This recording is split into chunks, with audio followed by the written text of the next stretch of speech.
America के राष्ट्रपति Donald Trump के उस फैसले ने पूरी दुनिया में हलचल मचा दी है, जिसमें भारत पर 50% टैरिफ लगा दिया गया। पहले 25% और अब सीधे 50%। इस कदम के बाद नाटो और फिजी समेत कई देशों ने ट्रंप को घेरा है और मांग की है कि टैरिफ तुरंत वापस लिया जाए, क्योंकि इससे भारत अमेरिका संबंधों पर बड़ा संकट मंडरा रहा है। ट्रंप प्रशासन ने भारतीय उत्पादों पर टैरिफ बढ़ाने का कारण रूस से तेल खरीदना बताया। इसका सीधा असर भारत से अमेरिका को होने वाले टेक्सटाइल, स्टील, ऑटो पार्ट्स और आईटी हार्डवेयर के निर्यात पर पड़ेगा। दोनों देशों के बीच करीब $200 बिलियन का वार्षिक व्यापार होता है। ऐसे में 50% टैरिफ न सिर्फ भारतीय उद्योगों को झटका देगा, बल्कि अमेरिका में भी महंगाई बढ़ाएगा।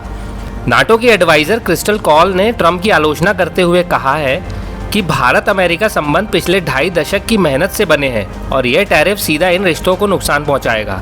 उन्होंने चेतावनी दी है कि अगर फैसला वापस नहीं लिया गया तो रिश्तों को पटरी पर आने में कई साल लग सकते हैं। फिजी के प्रधानमंत्री सितिवेनी राबुका ने भी प्रतिक्रिया दी है। उन्होंने कहा है कि कभी कभी कठिन परिस्थितियों का सामना करना पड़ता है, लेकिन इस मसले पर अमेरिका से कोई सीधी बातचीत नहीं हुई है।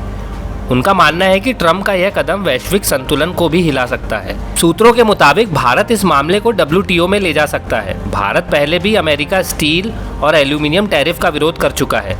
विशेषज्ञों का मानना है कि यह सिर्फ व्यापारिक विवाद नहीं बल्कि राजनीतिक संदेश है, जो भारत को रूस के और करीब ढकेल सकता है। ट्रंप के इस फैसले के पीछे 3 बड़ी वजह बताई जा रही है। पहली, घरेलू राजनीति, जहां ट्रंप चुनाव से पहले किए वादों को पूरा कर अमेरिकी कंपनियों को दिखाना चाहते हैं कि अमेरिकन जॉब्स फर्स्ट। दूसरी वजह रूस से भारत का तेल आयात है, जो अमेरिका को असहज करता है। तीसरी वजह ट्रंप की डील मेकिंग स्ट्रैटेजी है, जिसमें वह दबाव बनाकर बाद में समझौता करने की कोशिश करते हैं। लेकिन नाटो और अन्य देशों के बयान से साफ है कि यह रणनीति ट्रंप पर भारी पड़ सकती है। भारत अमेरिका के रिश्ते 21वीं सदी के सबसे अहम साझेदारी माने जाते हैं, मगर 50% टैरिफ ने इन्हें गंभीर संकट में डाल दिया है।